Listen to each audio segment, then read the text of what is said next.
მოგესალმებით კოლეგებო, მივესალმებით დამსწრე საზოგადოებას, ასევე ადამიანებს, რომლებიც თვალს აადევნებენ იურიდიულ საკითხთა კომიტეტის სხდომას. დღის კორუმი გვაქვს, დღის წესრიგი დარიგებულია. დარიგებულ დღის წესრიგში მეორე და მესამე საკითხი არის, რომელიც მოხსენებელი გახლდათ შინაგან საქმეთა მინისტრის მოადგილე ბატონი ალექსანდრე დარახველიძე. ამ კანონპროექტთან დაკავშირებით გარკვეული ხასიათის დაზუსტებები არის საჭირო და გთავაზობთ, რომ ამოიღო დღის წესრიგიდან, ანუ მათ გარეშე დავამტკიცოთ დღის წესრიგი და ორ კვირაში შემდეგ, როდესაც გვექნება მეორე მოსმენით აღნიშნული საკითხების განხილვის შესაძლებლობა, შემდეგ კომიტეტზე განვიხილოთ. შესაბამისად, ამ დათქმით უყაროთ კენჭი და გვექნება სულ ორი საკითხი, პირველი და მეოთხე საკითხები, ფაქტორინგის შესახებ ერთი და მეორე გრანტების შესახებ ცვლილებები და ასე დავამტკიცოთ დღის წესრიგი, ვინ არის მომხრე? დიდი მადლობა. პირველი საკითხი გახლავთ საქართველოს მთავრობის მიერ საკანონმდებლო ინიციატივის წესი წარმოდგენილი საქართველოს კანონის პროექტი ფაქტორინგის შესახებ და საკანონმდებლო ცვლილებების პაკეტში შემოვალი სხვა კანონპროექტები. პირველი მოსმენა გახლავთ მოხსენებელი საქართველოს ეკონომიკისა და მდგრადი განვითარების მინისტრის მოადგილე ბატონი ირაკლი ნაგდარეიშვილი. გთხოვთ ბატონი ირაკლი.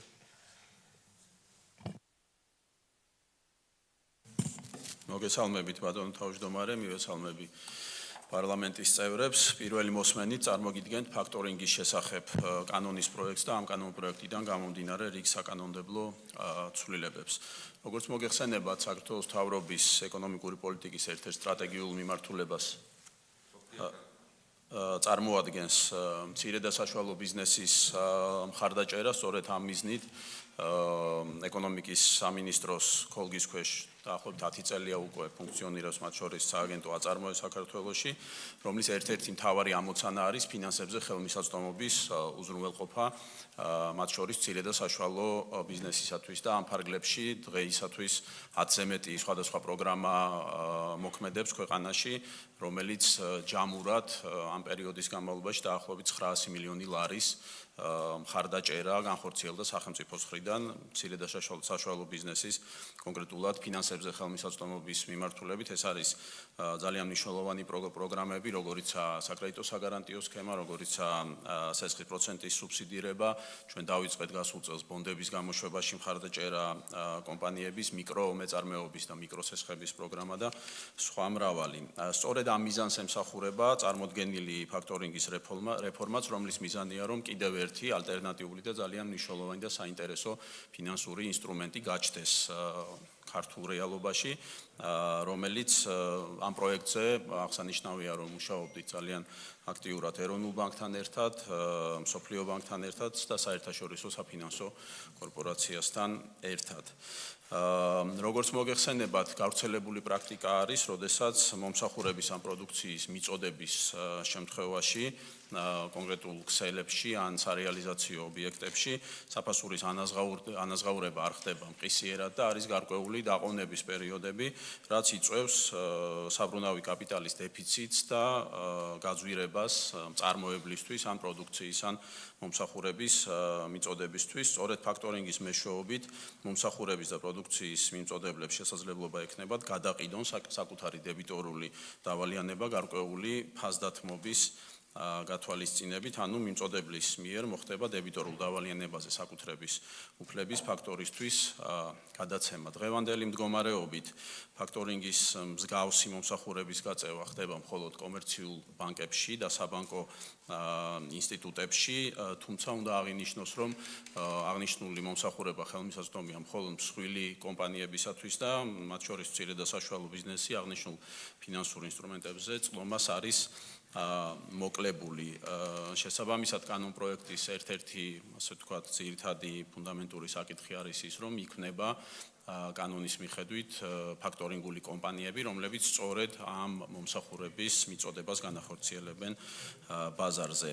თავის მხრივ საბანკო ორგანიზაციებს ეკრძალებათ ფაქტორინგულ კომპანიებში წილობრივი მონაწილეობა, თუმცა შეუნარჩუნდებათ საკუთარი ლიცენზიის ქვეშ ფაქტორინგული ოპერაციების განხორციელების უფლება, ისევე როგორც აქვთ დღეს ეს უფლება მათ მინიჭებული და აღნიშნული დაზუსტება განხორციელდა პირველადი ვერსიის ინიციირებით განხორციელების შემდგომ. რაც შეეხება ფაქტორინგული ტრანზაქციების მხარეებს და საგანს, ძირითადად სამი მხარე მონაწილეობს ფაქტორინგულ ტრანზაქციაში. ეს არის მომსახურების და პროდუქციის მიმწოდებელი, ეს არის მომსახურების და პროდუქციის მიმღები და ეს არის ფაქტორინგული კომპანია ან ბანკი ისევ ამ შემთხვევაში, რომელიც ახორციელებს ტრანზაქციას და რაც შეეხება ფაქტორინგის საგანს, მას წარმოადგენს საქონლის მიწოდება ან მიწოდების ან მომსახურების გაწევის შედეგად წარმოშობილი მოკლევადიანი და ამავდროულად ვადამოუსვლელი დებიტორული დავალიანება, რაც არის გამოხატული საგადასახადო ანგარის დღეღის ანგარის ფაქტურის ან ინვოისის სახით. აქვე არის აღსანიშნავი, რომ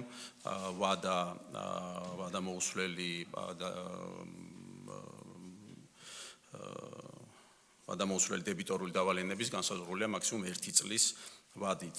ასევე კანონის მიერ გაწერილია ფაქტორინგის რამოდენიმე სახეობა. ეს არის სტანდარტული ფაქტორინგი, ეს არის რევერსული ფაქტორინგი, როდესაც ინიციატორი არის მყიდველი, ეს არის რეგრესის უფლებით და რეგრესის უფლების გარეშე ფაქტორინგული გარიგება, რაც წარმოადგენს ფაქტორინგულ კომპანიასა და მიმწოდებელს შორის შეთანხმების საგანს და არის ორფაქტორიანი სისტემა საერთაშორისო ტრანზაქციებისათვის, როდესაც ქართველი მიმწოდებლები შეძლებენ რომ ფაქტორინგული სერვისი გამოიყენონ ექსპორტის შემთხვევაში, რაც ძალიან მნიშვნელოვნად ასევე ხელშეუწყობს მათ საბრუნავი კაპიტალის უზრუნველყოფას.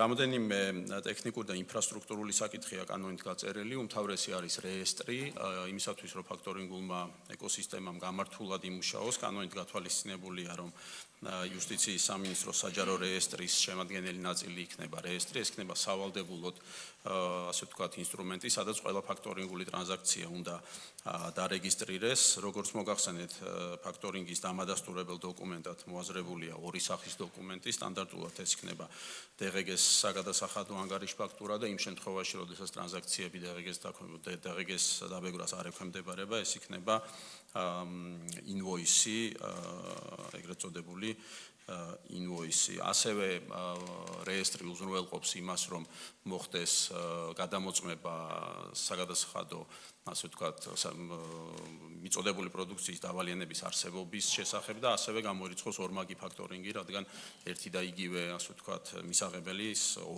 ორმაგად დაფაქტორება არ მოხდეს. რა თქმა უნდა, ეს არის ფინანსური ინსტრუმენტი, რომელიც ექვემდებარება შესაბამის ზედამხედველობას და ეროვნული ბანკის მხრიდან.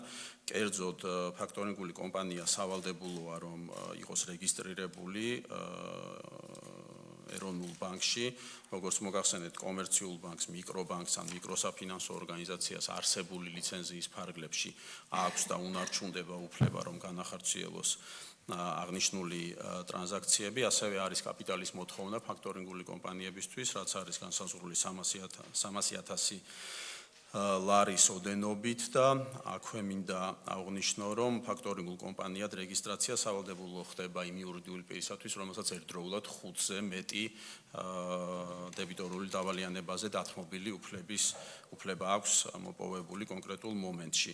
ასევე კიდევ ერთი ტექნიკური და ინფრასტრუქტურული მოწყობა, ეს არის ეგრეთ წოდებული ელექტრონული პლატფორმა, კანონი საუბრობს ეგრეთ წოდებულ პლატფორმაზე, სადაც შესაძლებელი იქნება ინვოისების მისაღებლის დამთმობების მიერ თავიანთი მისაღებლების განთავსება, სადაც მოხდება ვაჭრობა და იქნება გამჭვირვალე და კონკურენტულ გარემოში წარმოდგენილი როგორც ფაქტორინგული კომპანიები, ასევე ყველა მოთამაშეები, რაც ხელშეუწყობს როგორც ვალიდაციის ნაწილს, ტექნიკურად და ელექტრონულად გამართულს, ასევე საუკეთესო პირობების უზრუნველყოფას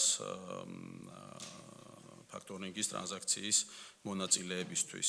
ეს არის ძირითადად კანონპროექტის შესახებ, ასევე მოგახსენებთ, რომ გარკვეული ცვლილებები შევიდა საკომიტეტო განხილვების ფარგლებში პროექტის წარდგენიდან, ხაზს გაუსმევ რამოდენიმე ძირითად ცვლილებას, მათ შორის იურიდიული კომიტეტის მიერ წარმოდგენილი იქნა საკითხი, რის საფუძველზეც გავითვალისწინეთ როგორც ტექნიკური შენიშვნები, ასევე სამოქალაქო კოდექსში ცვლილება, სადაც ფაქტორინგულ კომპანიას აღარ ექნება განსხვავებით წარმოდგენილი ვერსიიდან უპირატესი მოთხოვნის უფლება სხვა მოვალეებთან მიმართებით, ასევე რიტეილ ასოციაციის შენიშვნები გავითვალისწინეთ, მათ შორის გამოვყოფდი იმას, რომ დაშვებული გახდა ურთიერთგაქვithვა და შესაგებლის წარდგენა ფაქტორს და მოვალეს შორის გარკვეული პირობების დაკმაყოფილების შემთხვევაში.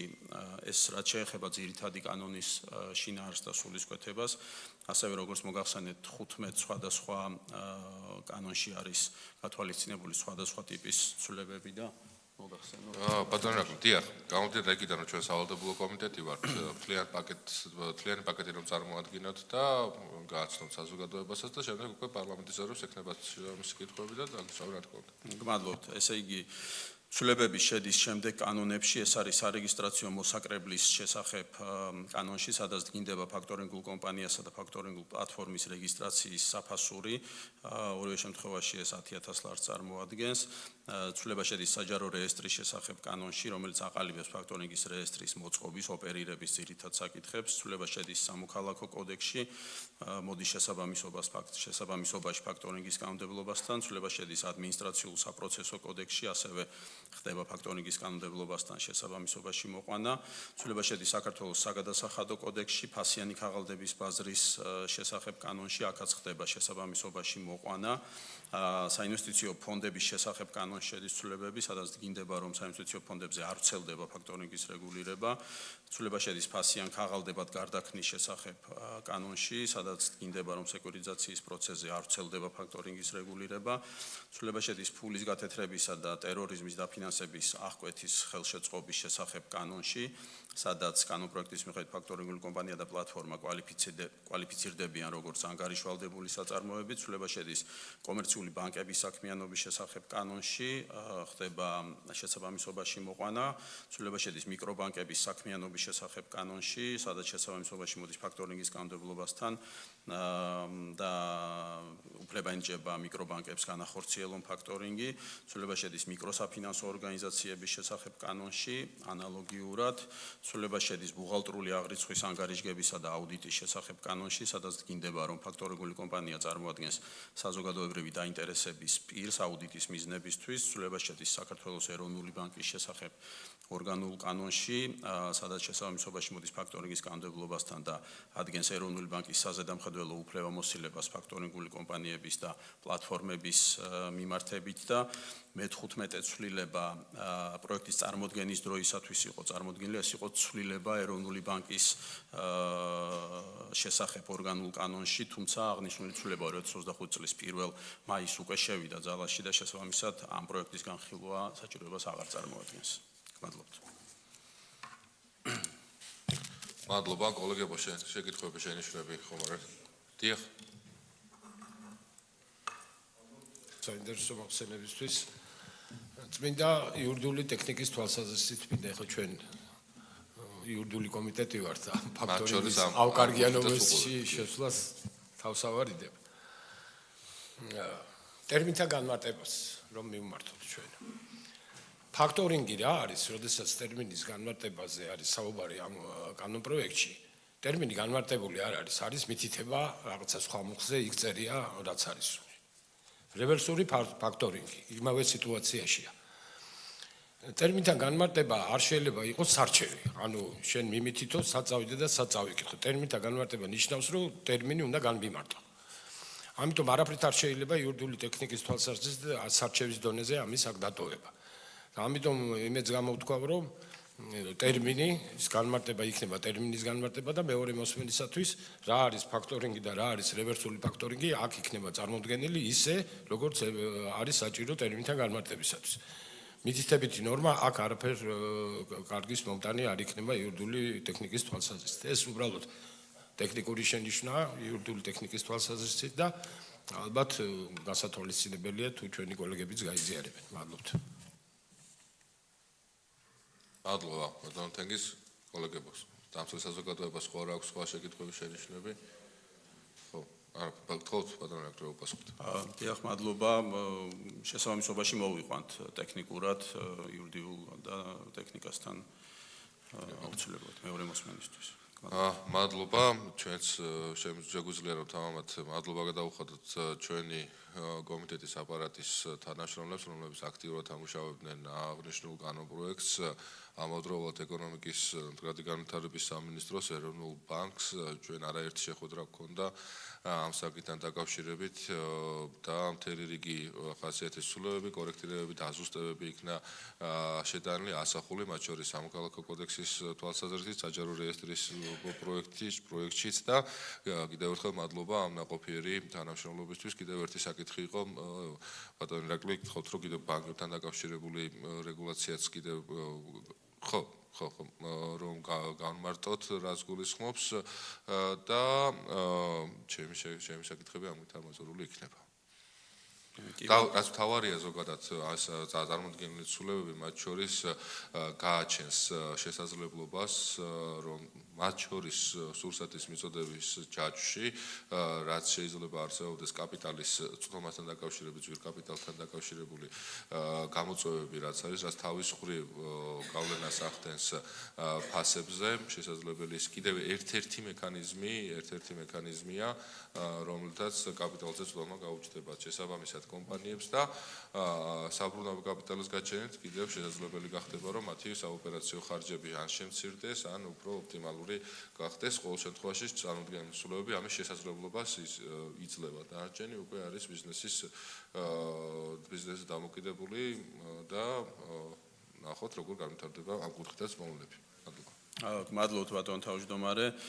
ნამდვილად საკმაოდ დიდი სამუშაო ჩატარდა იურიდიულ საკითხთა კომიტეტის სამუშაო პროცესში და რიგი ცვლილებები იქნა რა თქმა უნდა გათვალისწინებული, რასაც დეტალურად წარმოვადგენთ უკვე წამყვან კომიტეტზე, რაც შეეხება საბანკო ნაწილს, როგორც მოგახსენეთ, დღევანდელი რეგულირებით საბანკო დაწესებულებებს, რაშიც იგულისხმება ბანკები, მიკროსაფინანსო ორგანიზაციები და მიკრობანკები, მათ აქვთ ფაქტორინგის ოპერაციების ჩატარების უფლება და აღნიშნული უფლება უნარჩუნდებათ, რაც შეეხება ფაქტორინგული კომპანიის წილობრივ ფლობას, ამ შემთხვევაში შემოდის შეზღუდვა ბანკებს არ ექნება საბანკო ორგანიზაციებს არ ექნებათ ფაქტორინგული კომპანიის ფლობის უფლება განპირობებულია იმით რომ მაქსიმალურად გვინდა შევქნათ კონკურენტული გარემო ამ შემთხვევაში ჩვენი ამოცანა არის როგორც ფინანსებზე ხელმისაწვდომობის უზრუნველყოფა ბიზნესისთვის ასევე სახელდობრ ფაქტორინგული ასე ვთქვათ ბიზნესის განვითარება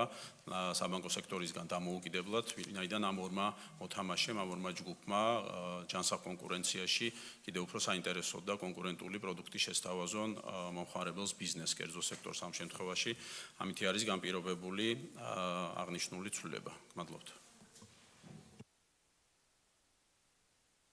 მადლობა. სხვა შენიშვნები მოსაზრებები არ არის. მადლობა ბატონო ირაკლი. ჩვენ შესაბამისად დასკვნას აპარატსაც ვთხოვ რომ დასკვნას გაგზავნილი იქნეს სამღვანი კომიტეტისთვის და სანამ დასკვნა გაიგზავნება პროცედურაც მოითხოვს რომ აუცილებლად უყაროთ გენჯი წარმოდგენილ ცვლილებებს ჩვენ გქონდა რიგი ხასიათის შენიშვნები როგორც მოგახსენეთ ასახული არის პირველი მოსმენის ტექსტში და ამ შენიშვნების გათვალისწინებით რომელიც თავისთავად გაწერილი იქნება უკვე კომიტეტის დასკვნაში გთხოვთ ამ დათქვით უყაროთ გენჯი ვინ არის მომხრე ერთხმად დიდი მადლობა გთხოვთ აპარატს რომ შესაბამის დასკვნა გაიგზავნოს გადავიდეთ შემდეგ საკითხზე გთხოვთ ბატონო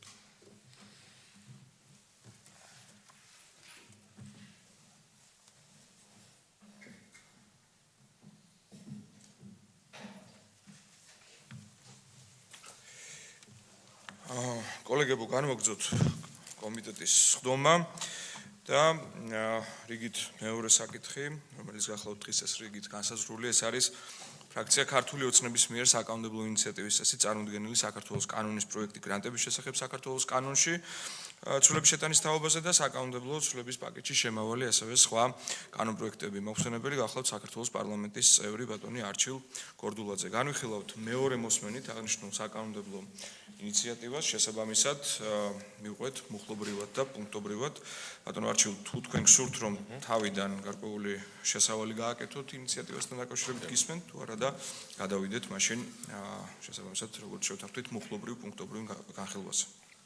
მადლობა კოლეგებო, განსაკუთრებულად წარმოგიდგენთ გრანტების შესახებ საქართველოს კანონში სრულების შეტანის თაობაზე საქართველოს კანონის პროექტს თანდართულ რიგ კანონებში სრულების პროექტებთან ერთად, როგორც ყველას მოიხსენება, წარმოქმნილი სრულების მთავარი მიზანი არის ჩვენი ქვეყნის სუვერენიტეტის გაძლიერების დაცვის გაძლიერება და ამავდროულად უცხოური თანხების პოლიტიკურ საქმიანობაში მონაწილეობის გამჭვირვალობა და შესაბამისი კონტროლი გამომდინარე იქიდან, რომ ისედაც პოლიტიკურ სტაბილურობაზე საქართველოს მთავრობა არის პასუხისმგებელი და მთავრობას უნდა ჰქონდეს შესაბამისი ბერკეტები, რომ რაც კანონით აკრძალულია პოლიტიკური პარტიებისათვის, ამავდროულად კონტროლი არსებობდეს სხვა იმ პირებისათვის, რომელსაც აქვს სურვილი, რომ შეფარვით განახორციელონ იგივე ქმედებები, რაც უნდა აკეთებდეს პარტია, მაგრამ ამ ფორმის დაუცველად ჩართულები არიან პოლიტიკურ აქტივობებში. რაც შეეხება გრანტების შესახებ საქართველოს კანონის სრულების შეტანის თაობაზე კანონპროექტს, პირველი მუხლის პირველივე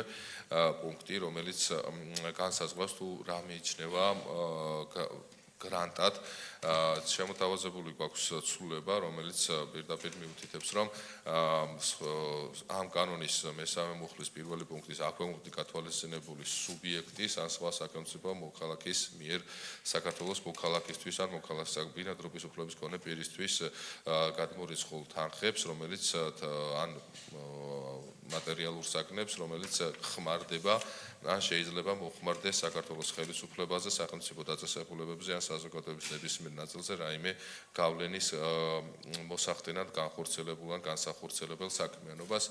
მითითებულია, რომ და მიეთითება, რომ ეს რა თქმა უნდა არ ვრცელდება ემიგრანტების მიერ გადმორიცხულ თანხებზე, საყოფაცხოვრებო თანხებზე, რომლებსაც ისინი ურიცხავენ საზოგადოებას. არაერთხელ გავიმართეთ აღნიშნული საკითხი და კიდევ ერთხელ ყველას მოვუწოდებთ, რომ ინსინუაციებისგან და ტყუილების გავრცელებისგან თავი შეიკავონ.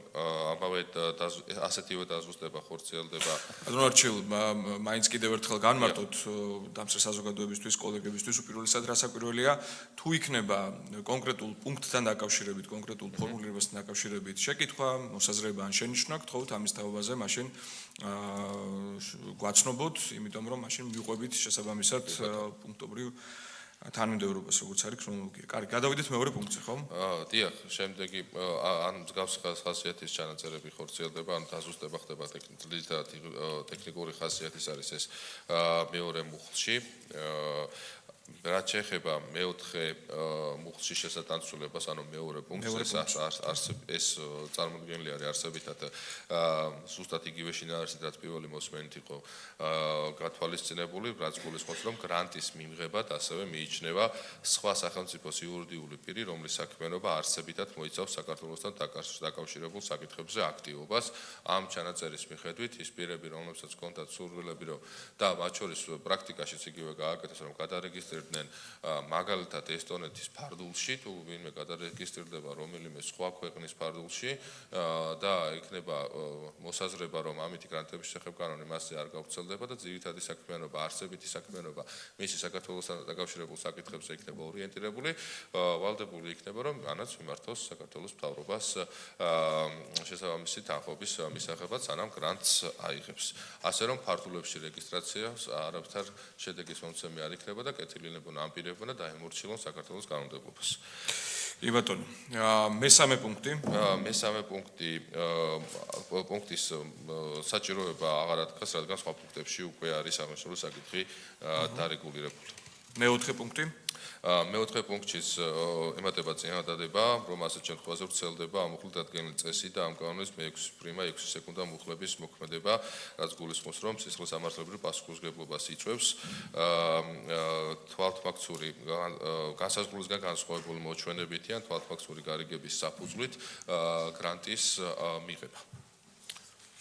ეს იყო მეოთხე პუნქტი. უბრალოდ მესამე მუხლის მეოთხე პუნქტი აქვე პუნქტის საჭიროება აღარ არის. რაც შეეხება მეოთხე პუნქტს აქ განისაზღვრება რომ იმ პუნქტებზე როგორც მოგახსენეთ რომ ერთი არის გრანტები რომელიც აქამდეც განსაზღვრული იყო ხოლო მეორე მხრივის გრანტები რომელიც მიმართული არის საზოგადოებაზე ან საზოგადოების ნაწილზე გავლენის მოსახდენად რომელიც თავის მხრივ გულისხმობს სახელმწიფო პოლიტიკის განხორციელებას ან შესვლას საქართველოს მთავრობა იქნება უფლებამოსილი ან მის მიერ განსაზღვრული ორგანო რომ თანხმობა გასცეს და ამავდროულად კიდევ ერთხელ შავით თეთრზე იწერება, რომ როგორც მოგახსენეთ, უცხოეთში ფართულში რეგისტრირებულ იურიდიულ პირებსაც ექნებათ ვალდებულება, რომ თან შესაბამისი თანხმობის მისაღებად მიმართონ საქართველოს მთავრობას. სრული ჩანაწერი არის დაკორექტირებული. კომენტარები კვლავ არ არის. მეხუთე პუნქტი, რომელთაც მე-6 მუხლი დიახ, აქ სათაური ყალიბდება ამ კანონისა და ხელშეკრულების პირობების დარღვევა და პასუხისმგებლობა.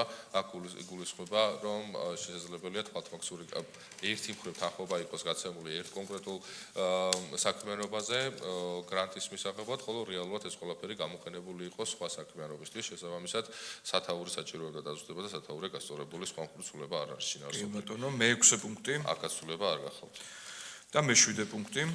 მე-7 პუნქტში მითითებულია, რომ თუ ის იურიდიული სხვა სახელმწიფოს იურიდიული პირი, რომელსაც აქვს საქართველოში რეგისტრირებული ფილიალი, წარმომადგენლობა ან განყოფილება და ის მიიღებს თანხმობის გარეშე გრანტს, ესეც გამოიწვევს პასუხისმგებლობას, როგორც მოგახსენეთ.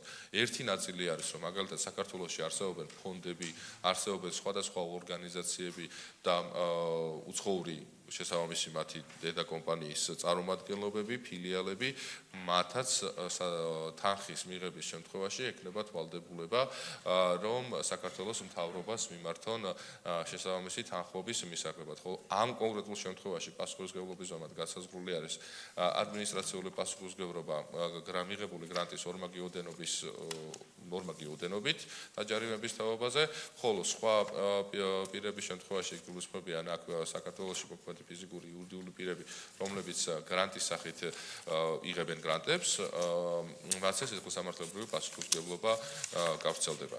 აქ მათ შორის გამოითქვა ესეთი საკითხები, რომ მაგალითად თუ რომელიმე კონკრეტული პირი მაგალითად თარჯიმანის უფლებამოსილებას განხორციელებს, რა თქმა უნდა, ეს თარჯიმანის უფლებამოსილების განხორციელება არ საჭიროებს საქართველოს მთავრობის თანხმობას და არც პასუხისმგებლობა არ დგება. აქ არის საუბარი, რომ საქმიანობა მიმართული უნდა იყოს პოლიტიკური აქტივობისკენ. გასაგები აქ მადლობთ. პირველ მუხთან დაკავშირებით, ესე იგი, საერთო ჯამში მოსაზრებები, კითხვები, კომენტარები არ დაფიქსირდა. თქვენ გაქვთ? უშუალოდ შეფასებას გავაკეთებ მე კონკრეტულ მუხთან არა თუ არის შესაძლებელი მაშინ ამოვწუროთ ეს პროექტი და შემდეგ კი ბატონო მეორე მუხლი მეორე მუხლს რაც შეეხება მეორე მუხლში არსებითი ხასიათის ცვლილებაა რომლის მიხედვითაც თუ პირი აქამდე დაფლიანთ სულ პირველი მოსმენის წარმოდგენილი ტექსტი გულისხმობდა რომ როდესაც კანონი ამოქმედდება იმ მომენტიდან გრანტის მიღებას ვისაც ჰქონდა სურვილი გრანტის გამცემს უნდა მიემართა საქართველოს მთავრობისათვის ხოლო მანამდე მიღებული გრანტის დახარჯვისგან თავი უნდა შეეკავებინა წარმოდგენილი ცვლილების მიხედვით გრანტის ის პირები, რომლებსაც აქვთ კანონის ამოქმედებამდე მიღებული გრანტები და აქაც ორი პირია, რომლებსაც აქამდეც უნდა შეეთანხმებინათ საქართველოს მთავრობისგან უნდა მიიღოთ თანხმობა და ის პირები, რომლებსაც არ ვრცელდებოდა გრანტების შესახებ კანონი. მათ კანონის ამოქმედების შემდეგ ექნებათ ერთთვიანი ვადა, რომ მიმართონ საქართველოს მთავრობას და შემდეგ უკვე საქართველოს მთავრობას ერთთვიანი ვადა აქვს ზოგადი წესით, რომ გასცეს პასუხი, გასცეს თანხმობა ან თანხმობაზე უარი ერთთვიან პერიოდში მათ შეიძლებათ რომ თანხები დახარჯონ მაგალითად კომუნალური მომსახურებები და სხვა ვალდებულებები შეასრულონ ხოლო მეორე მხრივ თუ მთავრობა ეთქვის უარს ამ შემთხვევაში მათ აქვთ ვალდებულება რომ შეწყვიტონ მიღებული გრანტის გამოყენება, წინააღმდეგ შემთხვევაში უკვე დაეკისრება სისხლის სამართლებრივი პასუხისმგებლობა. ერთი არის შესაძლებლობა რომ მიმართონ საქართველოს მთავრობას და აიღონ თანხმობა, ეს უკვე გაწერილი არის წარმოქმნილი პროექტის მეორე მუხლში. და მესამე მუხლი ამავე მესამე მუხლი ამოქმედების გამოქვეყნებისთანავე, რომელიც უცვლელად გახდა. კი ბატონო, ბატონო გიგა, თქვენ ესე იგი გრანტების კანონის პროექტთან დაკავშირებით გისმენთ? მოგესალმებით კიდევ ერთხელ.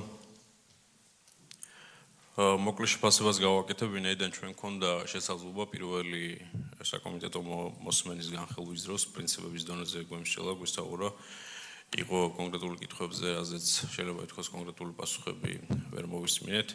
უბრალოდ ხაზგასმით მინდა ვთქვა, ბატონო, ძალიან მოკლედ ვიტყვი, კითხვა არ მაქვს, შეფასება მინდა გავაკეთო საზოგადოებისთვისაც, ნათლი რომ იყოს ჩვენი პოზიცია. ხაზგასმით ვაცხადებთ, რომ ჩვენ ნამდვილად არ ვართ წინააღმდეგი გამჭვირვალობის, მაგრამ წარმოდგენილი ეს გამოპროექტი ნამდვილად არ ემსახურება გამჭვირვალობას, არამედ სულ სხვა მიზნით და იდეით არის წარმოდგენილი. ზოგადად ეს ინიციატივა, რაზეც დღესაც ვისაუბრეთ, პირველი მოსმენის დროსაც ვისაუბრეთ, ეს ინიციატივა ქმნის ბუნდოვან სამართლებრივ გარემოს, სადაც გრანტის დეფინიციის ხელოვნური და მიზანმიმართული გაფართოება ერთის მხრივ გრანტის კრიმინალიზაციას ახდენს და ნებისმიერი ფინანსური, არაფინანსური ან სხვა მატერიალური სიკეთის გამოყენება, რესურსის გამოყენება ხდება მთავრობის ნებართვაზე დამოკიდებული.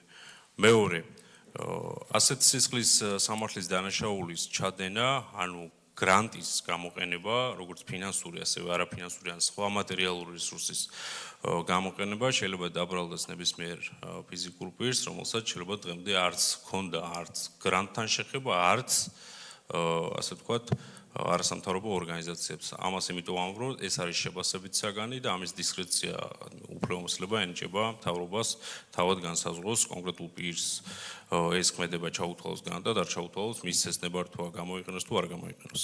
ასევე თქვენც აღნიშნეთ დღეს პროფესიულ საქმიანობებს შეეხეთ, ამასთან დაკავშირებით ვიტყვი, რომ პროფესიული საქმიანობა შეიძლება გახდეს დანაშაული, რადგან კიდევ ერთხელ ისევ და ისევ გრანტის დეფინიციას დაუბრუნდები, გრანტის ცნების ისეთი ფართო გაგვება, რომლითაც გრანტად მიიჩნევა პროფესიული, ასე ვთქვათ, და ანალიტიკური საქმიანობა, ნიშნავს იმას, რომ ამ კონკრეტულ სფეროში დასაქმებულ მომუშავე ადამიანს, რომელიც მიიღებს ანაზღაურებას და მას არ იქნება კონკრეტული თანხმობა ნებართვა მთავრობის დავასრულებთ, თუ ვერ დავასრულებ, კონტექსტ ვერ გაიგებთ. არა, ერთ-ერთი. დავასრულებ ბატონო, არ შემეხო არ გაწყვეტინე. რა თქმა უნდა, მაგრამ ძალიან გთხოვთ, რომ თქვენს მიერ განცხადებას, გასაგებია რომ ახლა ამ განცხადებას იმით ვაკეთებთ, რომ კონკრეტული თქვენს მიერ ნათქვამი ფრაზები შემდეგ გამოჭრათ და დადოთ სოციალურ ქსელში. არ არის ეს პრობლემა, გააკეთეთ. არა, განსხვავებული, ამიტომ არ ვაკეთებ, მოვაკეთებ შეფასებას და დამასრულებინეთ კონტექსტიდან ამოგლეჯილად, ვერ საზოგადოება გაიგებს და ვერც თქვენთვის იქნება ეს განმარტის. ბოდიშკი, თქვენი ყოფებით ახლა იურიდიულ საკითხთა კომიტეტზე, იურისტი ბრძანდებით. ამიტომ რადგანაც იურისტი ბრძანდებით, კეთილი ინებეთ და როდესაც რაიმე საკითხი სიტყვით კონკრეტული მუხლი, კონკრეტული პუნქტი მიუთითეთ. ბატონო არჩევ. პირველ რიგში მსგავს ტონით საუბარს ნამდვილად არ გირჩევთ, მე გისმენდით. თუ ძალიან გთხოვთ. თუ არა და ძალიან გთხოვთ. თუ არა და რა შუაშია. თუ არა და არ ძალიან გთხოვთ. არ გვინდა ეგეთ საუბარი. მე ვამბობ კონკრეტულ შეფასებას, თქვენ თავად ხართ ავტორი ამ კანონის. თქვენ თავად წარმოადგენთ, კი ბატონო, ერთ-ერთი ავტორი, მით უმეტეს წარმოდგენი ხართ. თქვენ თავად გაქვთ წარმოდგენილი, სადაც დღესაც ისაუბრეთ უშუალოდ გრანტის დეფინიციაზე, განმარტებაზე, სადაც პირდაპირ არის მითითებული, რომ გრანტად ასევე მიიჩნევა როგორც პროფესიული, ასევე ანალიტიკური სხვა ტიპის სამუშაო, სადაც ანაზღაურებას ღებულობს ფიზიკური პირი, ეს კონკრეტული, ასე ვთქვათ, ანაზღაურება საქმიანობა ნებადართული არ იქნება მთავრობის მიერ და ეს კონკრეტული პირი თუ პოლიტიკურ აქტივობას განახორციელებს ერთი წუთი დავასრულებ, ხო შეიძლება დამასრულებელი. თქვენს მიერ წარმოდგენილ განმარტებით ბარათში და პროექტში. კიდევ ერთხელ, თუ ამ კარგით, ხო, კარგით. ძიმემდგომარეობა, კარგით, გავგზავნოთ. თუ მთავრობის მიერ ნებართვა არ ექნება და თქვენ თავად ასევე კანონში გიწერიათ, რომ რწმენა და განზრახვა, რომელიც მიემართება ქვეყნის, ასე თქვა, როგორც საშინაო, ასევე საგარეო პოლიტიკის კურსის ცვლილება. ჯერ საინტერესოა საერთოდ როგორ აპირებთ ამ რწმენის შეფასებას, ან ვინ აპირებს ამ კონკრეტული რწმენის ადამიანს რა რწმენა ქონდა კონკრეტული თანხის გამოყენების დროს ამის შეფასებას. ამაზეც ალბათ საინტერესო იქნება თქვენი პასუხი. და კიდევ ერთხელ ვამბობთ. ვინაიდან ჩვენთვის პრინციპების დონეზე მეუღებელია ის ამ პროექტის ასე ვთქვათ ამ წარმოდგენილი ფორმით, რა თქმა უნდა, ბუნებრივია მიღება, ბუნებრივია არ ექნება მას ჩვენგან თანხმობა, კიდევ ერთხელ ვიტყვითო, ამ პროექტის მიღმა დგას რეალურად სურვილი, რომ ნებისმიერი სამოქალაქო აქტივობა დამოკიდებული იყოს მთავრობის ნებართვაზე, მის პოლიტიკურ ინტერესებზე და თუ საზოგადოებრივი პოლიტიკური აქტივობა არ იქნება მთავრობის ინტერესში, ბუნებრივია ამ კონკრეტული ინიციატივით მოქალაქეებს ეზღუდებათ, ასე ვთქვათ, საზოგადოებრივი პოლიტიკური აქტივობა. ბატონო არჩილ, გთხოვთ რომ უპასუხოთ.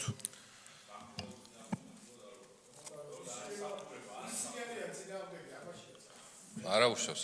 მოდი მივყვეთ საკითხებს. მოდი ჯერ დავიწყოთ, რამდენი ტყუილი ითქვა, რომ მაგალითად ნებისმიერი ფინანსური ან ნებისმიერი გარედან ჩარიცხული ნებისმიერი მატერიალური ტექნიკური გადაცემა მიიჩნევა გრანტად. ტყუილი მარტივი მიზეზიდან გამომდინარე არის ტყუილი, რომ მაგიტომ გეუბნებით, რომ პროტესტ ერთი წამი. კოლეგებო, მიკროფონის გარეშე გთხოვთ მოვერიდოთ საუბარს და ამ შემთხვევაში მოხსენებელი პასუხობს კითხვას. ბატონო გიგა. ბატონო გიგა, თავი შეიკავეთ და არ დაგავიწყდეთ საწამდებით. თუ გავიწყდებათ? ბატონო გიგა, თავი შეიკავეთ. კარგით ახლა, კარგით. კოლეგებო, გთხოვთ რომ მიკროფონის გარეშე მოვისაუბროთ და ერთმანეთს მოусვენოთ. ბატონო არჩილ, გიშევდით რომ შეინარჩუნოთ. თუ გამოგივათ. რაც შეეხება ტყუილებს, რომ კიდევ ერთხელ თქვენ ბრძანეთ, რომ ნებისმიერი ფინანსური გადმორიცხვა უცხოეთიდან ან მატერიალური ტექნიკური დახმარება ეგრეთ წოდებული ეს ჩაითვლება გრანტად და ტყუილია თქვა მას ვამბობ მარტივად, იმიტომ რომ ნახეთ, ერთი არის რასაც თქვენ ამბობთ უკვე ჩართული მიკროფონის გარეშე და მეორე არის რასაც ამბობთ ჩართული მიკროფონით. და რატო ვაკეთებთ ამ ყველაფერს? იმიტომ რომ საზოგადოებაში შეკროთ არასწორი ახმა. ჩვევიათ ახლა ეს დავარქოთ ყველაფერს თავისი სახელი. კიდევ ერთხელ, ნებისმიერ ტექნიკურ დახმარებაზე, ნებისმიერ ფინანსურ გადმორიცხვაზე ეს საკითხები არ ვრცელდება. მთავარი არის რა? რომ მთავარია, რომ ასეთი გადმორიცხვა მიმართული იყოს და მოხმარდეს ისეთ ქმედებებს, როგორც არის სახელმწიფო პირველ რიგში მართული უნდა იყოს საზოგადოებაზე ან მის ნაწილზე გავლენის მოხდენის თვალსაზრისით, რომელიც თავის მხრივ მიმართულია საქართველოს საშინაო ან საგარეო პოლიტიკის ჩამოყალიბებისკენ, გატარებისკენ ან შესვლისკენ, აგრეთვე ხმარდება ან შეიძლება მოხმარდეს ისეთ საქმიანობას, რომელიც უცხო ქვეყნის ხელისუფლების ან უცხოური პოლიტიკური პარტიის პოლიტიკური ან საჯარო ინტერესებიდან, მიდგომებიდან, ურთიერთობიდან გამომდინარეობს. რაც შეეხება ბატონო გიგა რწმენასა და განზრახვას, რწმენა და განზრახვა მითითებული არის ამერიკის შეერთებულ შტატებში მოქმედი და ქართულად დათარგმნი ფარას კანონში. და თქვენ ახლა აკრიტიკებთ ამერიკის შეერთებულ შტატებში მოქმედ კანონს. მაგრამ ეს რომ არ გააკრიტიკოთ, მარტივად გეტყვით, აღნიშნული ჩანაწერი რწმენასთან და განზრახვასთან დაკავშირებით აღარ არის კანონ პროექტში, იმიტომ რომ წავიკითხე და მოგახსენეთ, რომ ასეთი ცვლილება არის. პირველი მოსმენით იყო და ზუსტად ასე იმისათვის, რომ ეს ინსინუაციები არ გამოწვეულიყო და მათ შორის თქვენ არ გეკრიტიკებინათ ამერიკის შეერთებული შტატების კანონი, ჩანაწერი ასეთი არ ხვდება. აქ არის საუბარი, რა თქმა უნდა, განზრახვას. ხა განზრახვა როგორ უნდა იყოს დამტკიცებული იურისტი ბრძანდებით და ამის ახსნას არ დავიწყებ. რაც შეეხება კიდევ ერთ ყურს, რომ ნებისმიერ შეიძლება დაბრალდესო და არავის არაფერი არ ბრალდება ბატონო გიგა. აქ არის საუბარი, რომ თუ პირებს ჰქონდათ აქამდეც ბოლო 6 თვეა დაახლოებით, უფრო მეტიც თითქმის 1 წელია გასული, გრანტების მიღების მიღებაზე თანხმობა სჭირდებოდა საქართველოს მთავრობისგან, მაგრამ სამწუხაროდ გარკვეულ პირებს შესაძლებელია აღებული ჰქონდეთ ასეთი თანხმობის გარეშე გრანტები. ან მაგალითად გრანტების შესახებ კანონით გათვალისწინებული რეგულაციების გვერდისავლით რომელიმე უცხოურ ფარდულში ყოფილიყვნენ გადარეგისტრირებულები და ჩვენ მარტივად ვამბობთ რომ ფარდულში გადარეგისტრირება თუ ვინმე წარმოაჩინა იმისათვის და წარმოიდგინა რომ კანონისში არსებობს ხვრელი დამხმელს გამოიყენებდა ვეუბნებით რომ ვეღარ გამოიყენებთ. კიდევ ვიპოვით კანონში ხვრელებს რითაც შეიძლება რომ საქართველოში თანხები შემოიტანოთ ჩავი ფული და შემდეგ პოლიტიკურ საქმიანობაში ვინმე გამოიყენოს, ამასაც დავაიდენტიფიცირებს და ამასაც მაქსიმალურად შევზღუდავთ. რაც შეეხება ზოგადად ერთი პრინციპია ჩვენ ვერთახდებით ერთ პრინციპზე რომ უცხოურ ფულს საქართველოს პოლიტიკაში არაფერი არ ესაქმება. თქვენ კიდე ამბობთ რომ უნდა იყოს, უნდა შემოდინდებოდეს. თქვენ ხართ რეალურად კოლექტიური კოსების და კოლექტიური ჰერჩისკების მხარეს, ხო ჩვენ ვართ საზოგადოების მხარეს და ქართველი ხალხის მხარეს და ამ დისკუსიაში ვერასდროს ვერ შევთანხმდებით და რაც კარგი არის დიახაც რომ ჩვენ ვიქნებით და გავაგრძელოთ მუშაობას ქართველი ხალხის დაკვეთით, თქვენ გააგრძელეთ იმ პირების დაკვეთით, ვისგანაც მიიღებთ ხოლმე დავალებებს. ეს თქვენი შეფასებით იყო და ერთი რაღაც კიდევ რაც სისტემური და სისტემატური არის. როგორც მაგალითად სულ 2 დღის წინ გამართულ დებატებშიც გამოჩნდა, ახლაც იგივე მოცემულობა გვაქვს და ეს არის ჩემი აზრით ჩვენს ქვეყანაში და არსებულ საზოგადოებაში პრობლემაც და ტრაგედიაც, რომ არსებობენ სამწუხაროდ ადამიანები, რომლებიც მხოლოდ და მხოლოდ ზოგადი შეფასებებით გამოიხატებიან, მაგრამ არ აქვთ შესაძლებლობა ერთი არგუმენტი მაინც მოიყვანონ. ზუსტად იგივე შემთხვევა გვაქვს, განვიხილოთ კანონპროექტი, მუხლობრივად განვიხილოთ, პუნქტობრივად განვიხილოთ, შენიშვნა არ არსებობს შეკითხვა, მაგრამ არსებობს შეფასება. ზუსტად ასე არის, რომ მაგიტომ გთხოვოთ, რომ თქვენი იურისტი ბრძანდებით და კეთილი ინებეთ და როდესაც რაღაცა საკითხს აყენებთ, ან რაღაც შეფასებას აკეთებთ, კონკრეტულ არგუმენტს მივხვდეთ. როდესაც არ გაქვთ არგუმენტი, შემდეგ უკვე ვიყავთ მოცემულობას, რომ მხოლოდ და მხოლოდ ცარიელი სიტყვები შინაარსის გარეშე რჩება. გადლობა. კეთილი.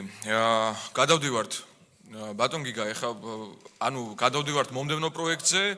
უკვე ხო შეფასება თქვენი მხრიდან იყო წარმოდგენილი, მოხსენებელმა გიპასუხათ, ეხლა შეფასებას ვეღარ გავაკეთებ. ბატონ, შემდეგი ამავე პაკეტში შემავალი, ეს არის საქართველოს კანონის პროექტი, საქართველოს სისხლის საფრთხის კოდექსში ცვლილების შეტანის შესახებ. ბატონ არჩილ, აქაც გთავაზობთ, რომ მივყვეთ მაშინ მუხლობრივად და პუნქტობრივად და თუ იქნება შეკითხვები დარბაზიდან, გთხოვთ ამ შემთხვევაშიც გვანიშნოთ. გისმენთ. პირველი მუხლის პირველი პუნქტი. როგორც საზოგადოებისათვის არის ცნობილი, პლანურ სტომაზე პირველი მოსმენით კანონპროექტის განხილვის დროს დაისვა საკითხი, რომელსაც როგორც მოხსენებელი დავეთანხმე, ეს არის საკითხი ექსტრემისტთან დაკავშირებით და კონკრეტული მაგალითიც იყო მოყვანილი გერმანიაში, მაშინ როდესაც კონსტიტუციური ორგანოების, კონსტიტუციური წყობილების არ აღიარებდნენ პირები და მათი გაერთიანება დაახლოებით 20,000 ადამიანს მოიცავდა, ამავდროულად მოითხოვდნენ, რომ მშვენებსაც მოუწოდებდნენ, რომ არ დამორჩილებოდნენ კონსტიტუციურ ორგანოებს, არ დამორჩილებოდნენ კანონმდებლობას და რაც თავისთავად საფრთხეს უქმნიდა კონსტიტუციურ წყობილებას, დადგა პასუხისმგებლობა კონკრეტული ორგანიზაციის საქმიანობის შეწყვეტის, ხოლო მეორე მხრივ კონკრეტული ხელმძღვანელი, რომელიც საკუთარ თავს მეფედ წარმოაჩენდა, მისი სისხლისამართლებრივი პასუხისმგებლობას დადგა. ერთ-ერთი ცვლილება გთავაზობთ, რომ 53 მუხლს დაემატა შემდეგი შინაარსის მესამე სეგუნდა და პრიმა ნაწილები, რომელიც დამამძიმებელ გარემოებად წარმოაჩენს და განსაზღვრავს, რომ სასჯელის დანიშვნის დროს დამამძიმებელი გარემოება არის საქართველოს კონსტიტუციური წყობილების ან კონსტიტუციური ორგანოების არაღიარების მოტივით დანაშაულის ჩადენა და ამ დროს თავისუფლების საქმეთის დანიშვნისას მოსახდელი სასჯელის ვადა სულ მცირე 1 წლით უნდა აღემატებოდეს ჩადენილი დანაშაულის ამ კოდექსის შესაბამისი მუხლით და ნაწილით გათვალისწინებული სასჯელის მინიმალურ ვადას. მაგალითად ნებისმიერი დანაშაული, რომელიც იქნება ამ მოტივით ჩადენილი, სასამართლოში, როდესაც დადასტურდება შესაბამისი მტკიცების სტანდარტით, რომ ჩადენილი არის ამ მოტივით დანაშაული, სასჯელის განსაზღვრას მინიმალურზე 1 წლით მეტი იქნება განსაზღვრული სასჯელის საკითხი. ხოლო გთავაზობთ, რომ თვითონ კოდექსს დაემატოს 316 პრიმა მუხლი ექსტრემიზმი კონსტიტუციური წყობილების წინააღმდეგ, რომელიც გულისხმობს შემდეგს, რომ საქართველოს მოქალაქის ან საქართველოში სტატუსის მქონე მოქალაქეობის არ მქონის პირის მიერ საქართველოს კანონმდებლობის მასობრივად დარღვევისკენ, საქართველოს ხელისუფლების ორგანოებისადმი მასობრივად დაუმორჩილებლობისკენ, საქართველოს ხელისუფლების ორგანოების ალტერნატიული ორგანოების შექმნისკენ სისტემატიურად საჯაროდ მოწოდება, ამავე პირის მიერ საქართველოს ხელისუფლების წარმომადგენლად სხვისი ან საკუთარი თავის თვითნებურად საჯარო და სისტემატიურად წარმოჩენა, ან ამავე პირის მიერ ჩადენილი სხვა სისტემატური მოქმედება, თუ ამ ნაწილით გათვალისწინებული რომელიმე აღნიშნული ქმედება მიმართულია საქართველოს კონსტიტუციური წყობილების ან კონსტიტუციური ორგანოების არალეგიტიმურობის შექმნის შესახებ აღქმის დამკვიდრებისკენ ან და აზიანებს საქართველოს ინტერესებს, ან ქმნის საქართველოს ინტერესების დაზიანების რეალურ საფრთხეს. ეს გახლავთ დისპოზიცია, ხოლო სასჯელის სახით გთავაზობთ, რომ იყოს გამოყენებული ჯარიმა საზოგადოებისა თუ სასარგებლო შრომა 400-დან 600 საათამდე, ან თავისუფლების საქმეთა ვადით 3 წლამდე, ხოლო იურიდიული პირის შემთხვევაში მოკლედ გათვალისწინებული ქმედებისთვის იურიდიული პირი ისჯება ჯარიმით ან ლიკვიდაციით და ჯარიმით. წარმოიდგენ, რომ განმარტოთ აღნიშნული მუხლი არა იურისტებისათვის, შევეცდები ყოველ შემთხვევაში.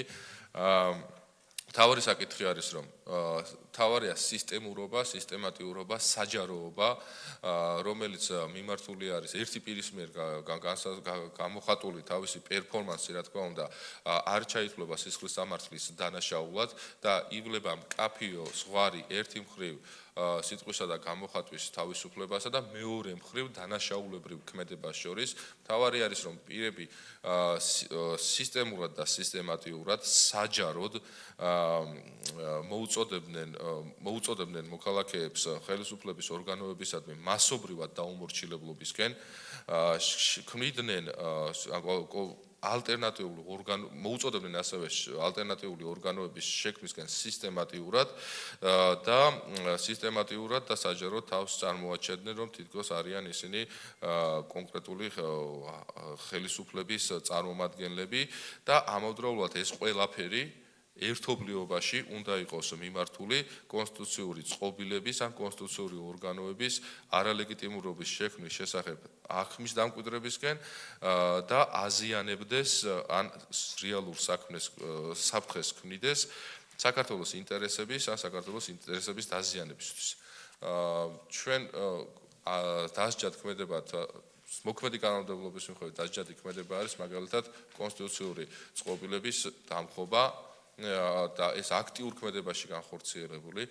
სანამ დამხობამდე მივა საკითხი, ეს არის კონსტიტუციური წყობილების დამხობისკენ მოწოდება, რაც უკვე დასჯადია მოქმედი კანონმდებლობის მიხედვითაც, რა ვიცი, 10 წლეულებია, ხოლო ჩვენ გვაქვს მოცემულობა, რომ პირები სანამ ამ მოწოდებამდე მივლენ, ჯერ ქმნიან აღქმას საზოგადოებაში, რომ თითქოს არ არსებობენ კონსტიტუციური ორგანოები, არ არსებობს კანონმდებლობა, არ არსებობს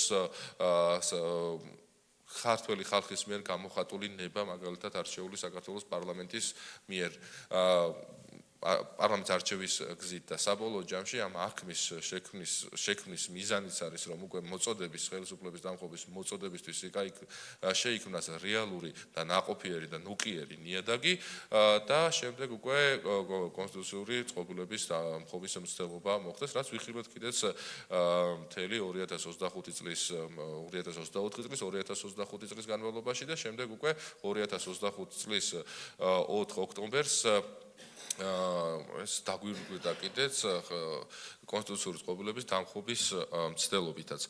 სამწუხაროდ გვაქვს მოცემულობა, რომ არსებობენ მაგალითად პირები, რომლებიც სისტემურად და სისტემატიურად არ ცნობენ კონსტიტუციას, არ ცნობენ კონსტიტუციურ წყობილებებს და რეალურად ისინი თავიანთი ქმედებებით საქართველოს სუვერენიტეტს უქმნიან საფრთხეს, ამავდროულად არსებობენ დემოკრატიის უმთავრეს პრინციპს, რომ საქართველოში საქართველოს ხალხი იღებს გადაწყვეტილებას და კონსტიტუციური ორგანოების არსებობა და სხვებისთვისაც მოწოდება, რომ არ დაემორჩილონ მათ, ესეც მიმართულია ზუსტად დემოკრატიული წყობილების საწინააღმდეგოს, რაც თავის მხრივ მაგალითად რომელიმე კონკრეტული პარტიების აკრძალვის საფუძველიც კი არის და ამასთან დაკავშირებით კონკრეტულ სამ სუბიექტთან დაკავშირებით საქართველოს პარლამენტის წევრებს უკვე მიმართული გვაქვს საკონსტიტუციო სასამართლოში და შესაბამისად ის ქმედება, რაც კონსტიტუციურ ჭრილში პარტიებისთვის არის აკრძალული, აღნიშნული ქმედების მათ შორის გამოყენება უკვე სხვა ურთიერთობებშიც ხდება დასჯადი.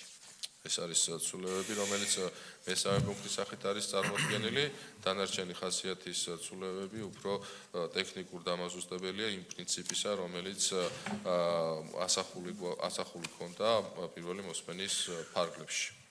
გასაგებია, მაინც მივყვეთ მეორე პუნქტში, ესე იგი მხოლოდ ტექნიკური, ხო? დიახ. შემდეგ მესამე პუნქტი. მესამე პუნქტთან დაკავშირებით მოგახსენეთ, ეს არის ექსტრემიზმი კონსტიტუციური წყობილების წინააღმდეგ ახალ. ანუ მესამე პუნქტი არის გათვალისწინებული. და შესაბამისად შეიცვლება თანმიმდევრობა მომდევნო პუნქტების, რომელშიც არსებითად არის შესული როგორც ბრძანეთ ტექნიკური შესწორებები. მეორე მუხლი ამავე მეოთხე პუნქტში არის გრანტების შესახებ საქართველოს კანონის დარღვევა 319 პრიმა მუხლი. აქ მოგახსენებთ, რომ ცვლილება გახლავთ შენიშვნის მესამე ნაწილში, რომელიც გულისხმობს, რომ ზოგადად ეს მუხლი არ ვრცელდება ფულადიან ნატურალური ფორმით გადაცემული სახსრების სანაცვლოდ გრანტების შესახებ საქართველოს კანონით შესაბამისი პუნქტით გათვალისწინებული სხვა ქვეყნის მთავრობაში ან მის წარმომადგენლობაში საერთაშორისო ორგანიზაციაში დასაქმებული თანამშრომლების მიერ ამ დამსაქმებისთვის გაწეული ტექნიკური დახმარების თაობაზე მარტივად რომ ვთქვათ საელჩოს თანამშრომლებზე აღნიშნული ცვლილება არ ვრცელდება, არც ვრცელდებოდა, მაგრამ ისევ და ისევ კიდევ ერთხელ რომ ვინმე განსხვავებული და ინსინუაციური და ტყუილის გავრცელების საშუალება რომ არ კონდეს მისათვის შავი თეთრს წერთ, რაც ისედაც იგულისხმებოდა შავი თეთრს წერთ კანონში. გასაგებია უკაცრავად. და აქ ტექნიკური უბრალოდ უზუსტობა არის თვითონ დარგებულ რედაქციაში. მესამე მუხლი უნდა იყოს მითითებული, როცა გამოქვეყნების კი ბატონო. ესეც გასწორდება უკვე უშუალოდ ტექსტილისას გაიგზავნება პლატფორმაზე. კი ბატონო, კომიტეტის აპარატმა მიიღოს ხედველობაში. ამ პროექტთან დაკავშირებით დამატებით შეკითხვები, შენიშვნები, მოსაზრებები. ერთი საკითხია ბატონო თავმჯდომარე ამ მუხლებთან დაკავშირებით, მაგრამ აქ გვაქვს კიდევ ერთი საკითხი, რომელიც მათ შორის მეუღლეს თომასაც გაჟღერდა კომიტეტმა ამ დათქმით უყარაკენჭი, ეს ეხება მეწარმე იურიდიული პირის პოლიტიკურ აქტივობას კიდევ ერთხელ განმარტოთ ადმინისტრაციულ სამართალდარღვევათა კოდექსში განსაზღვრულია მეწარმე იურიდიული პირის, ანუ აქ არის გულისხმობიან ფიზიკური პირები, მეწარმეები, პოლიტიკური აქტივობა, რომელიც აკრძალული საქმიანობად განისაზღვრება მარტივი მიზეზიდან გამომდინარე, პოლიტიკა აკეთებს პოლიტიკურმა პარტიებმა, ხოლო სამეწარმეო სუბიექტებმა, მეწარმე იურიდიულმა პირები დაკავდნენ სამეწარმეო საქმიანობით, ბიზნესით. მაშინ, როდესაც მეწარმე იურიდიული პირის სახელით ხდება პოლიტიკური აქტივობა, ზუსტად ეს არის ეს იქნება დარღვევა, კანონის დარღვევა და გარეგულისხმება უშუალო დირექტორის დამფუძნებლის ან რომელიმე თანამშრომლის მიერ საკუთარი სახელით ნებისმიერი პოლიტიკური აქტივობის განხორციელება. რაც შეეხება პასუხისმგებლობას, როგორც მანამდე იყო შემოთავაზებული, პასუხისმგებლობა 20,000 ლარის ოდენობით არის ადმინისტრაციული პასუხისმგებლობის დამდგენი, ანუ პირველ ჯერზე, ხოლო შემდგომი ჩადენა გამოიწვევს სისხლის სამართლებრივ პასუხისმგებლობას, ანუ ის პირი, ის იურიდიული პირი თუ არის ადმინისტრაციულ სახელდადებული პოლიტიკური აქტივობისათვის მეორე ჩადენის შემთხვევაში პასუხისმგებლობა დაეკისრება როგორც ამ იურიდიულ პირს, ასევე დარღვევაზე პასუხისმგებელ შესაბამის ფიზიკურ პირს, იმიტომ რომ არ არსებობს იურიდიული პირის პასუხისმგებლობა ფიზიკური პირის პასუხისმგებლობის გარეშე და შემოთავაზებული არის მუხლი, რომლის მიხედვითაც პასუხისმგებლობა იქნება განსაზღვრული ჯარიმით, საზოგადოებისა და სასარგებლო შრომით ვადით 120-დან 200 საათამდე, ან თავისუფლების აკვეთით ვადით 3 წლამდე, ხოლო არაექსის შემთხვევაში პასუხისმგებლობის თავისუფლების აღკვეთა 4 წლამდე, ჯარიმა საზოგადოების სასარგებლო შრომა 300 საათამდე. ამ უხლოდ გათვალისწინებული ქმედებისთვის იურიდიული პირი შესაძლებელია დაისაჯოს ჯარიმით ან ლიკვიდაციით და ჯარიმით. ეს არის ცვლილებები, რომელიც სისხლის სამართლის კოდექსში ხორციელდება, ხოლო მეორე მუხლში უკვე ის მოგახსენეთ იდეაში განსაკუთრებით რაციონალურიც იყო, იგივე არის კაც ესეგებია. მეორე და შესაბამისად როგორც თქვით, მესამე მუხლი ამოქმედების ვადებთან დაკავშირებით. გადავიდეთ მომდევნო პროექტზე, ამავე პაკეტში შემავალ, ეს არის საქართველოს ადმინისტრაციულ საპროცესო კოდექსის ცვლილების შეტანის შესახებ. პირველ მუხლში თუ არის ბატონო რჩევა? ცვლილების გარეშე გახლავთ. მეორე ცვლილების გარეშეა. შემდეგ ასევე ამავე პაკეტში შემავალი კანონის პროექტი საქართველოს ადმინისტრაციულ სამართალდამცავთა კოდექსის ცვლილების შეტანის შესახებ. აქაც პირველ მუხლში ცვლილება გახლავთ, კონკრეტულად 35 მუხლს გავაზროთ, რომ დაემატოს ელქვე პუნქტი, რომელიც გულისხმობს სამართალდამცავების ჩადენას საქართველოს კონსტიტუციური წყობილების ან კონსტიტუციური ორგანოების არაღიების მოტივით, ნებისმიერ დარღვევაზე არის აქ საუბარი, თუ ეს მოტივი არსებობს, მაშინ ვერ იქნება გამოყენებული შენიშვნა და შესაბამისად უფრო პასუხისმგებელი პასუხისმგებლობა იქნება გამოყენებული. ეს ხასიათის ცვლილება არის ამავდროულად მეწარმე იურიდიული პირების პოლიტიკურ აქტივობასთან დაკავშირებით უკვე მოგახსენებთ, რომ მეორე და ყოველი შემდგომი გამოიწვევს სისხლის სამართლებრივ პასუხისმგებლობას, შესაბამისად აქაც აღარ არის საჭირო განმეორებაზე მითითება. კი ბატონო, ანუ ეს მეორე პუნქტია. და კიდევ ერთხელ საზოგადოებისაც რო გავმართოთ, სახთელ დადებულობა გულისხმობს სახთელის დადებიდან 1 წლის განმავლობაში ანალოგიური ქმედების განხორციელებას. ამეორებს, კი ბატონო, შეკითხვები, შენიშვნები, მოსაზრებები არ ფიქსირდება ამ ეტაპისთვის. მესამე პუნქტი. მესამე პუნქტშიც ტექნიკური ხასიათის ცვლილება შინაარსი არის ცვლილება. მეოთხე, ანალოგიურად. მეხუთე, აქაც იგივეა. მეორე მუხლი ამოქმედების აქ უცვლად გახლავთ. მოდებთან დაკავშირებით.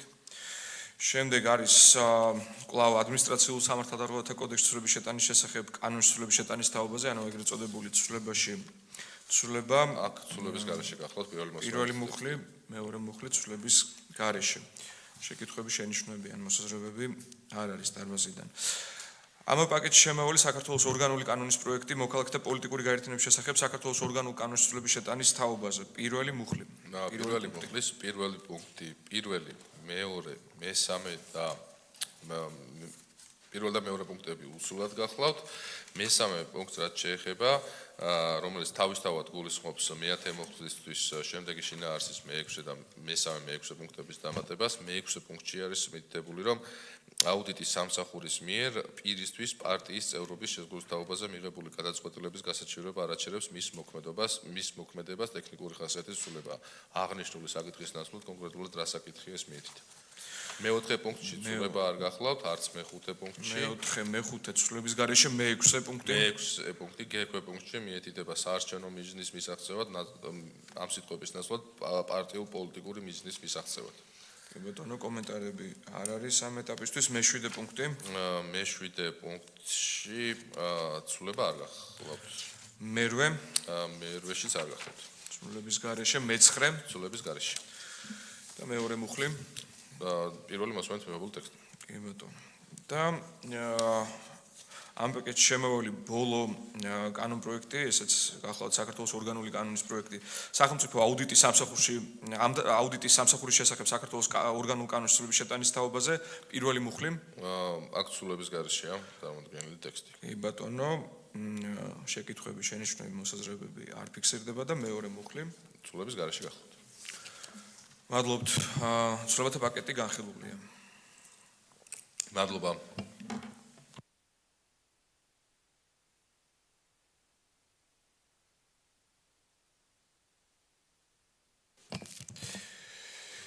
კარგი. ჩვენ პრინციპში ეს ერთი საკითხი გვაქვს კენჭსაყრელი. პირველ საკითხს უკვე კენჭი ვუყარეთ, რომელიც დღეს იყო განხილული კომიტეტის სხდომაზე პირველი მოსმენით შესაბამისად.